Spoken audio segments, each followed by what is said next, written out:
ہم سارے پچھلے کوئی 70-75 سالوں سے شجرکاری کے نام پہ رسمیں ادا کر رہے ہیں. وہ میں نے بھی ادا کی ہیں، وہ آپ نے بھی ادا کی ہیں، وہ ہمارے دوستوں نے بھی ادا کی. وہ رسم کیا ہے جس کو میں رسم کہتا ہوں؟ وہ رسم یہ ہے کہ شجرکاری مہم شروع ہوتی ہے، کسی ایک جگہ پہ درخت لگانے کے لیے کھڈے کھود دیے جاتے ہیں، وہاں پہ پودا پڑا ہوتا ہے، آپ اور ہم جاتے ہیں اور وہ پودے کو اس کھڈے کے اندر اتار دیتے ہیں.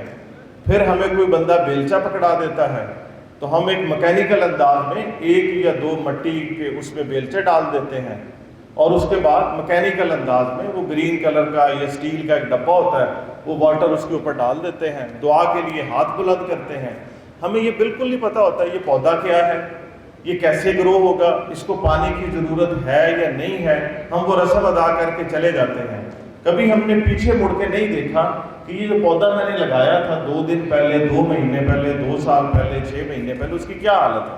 ہم اس کے پاس سے گزر رہے ہوتے ہیں، لیکن کیونکہ وہ رسم ہوتی ہے، ہم نے دل سے نہیں کیا ہوتا، تو اس لیے ہمارا اس کے ساتھ ایک رشتہ ڈیولپ نہیں ہوتا.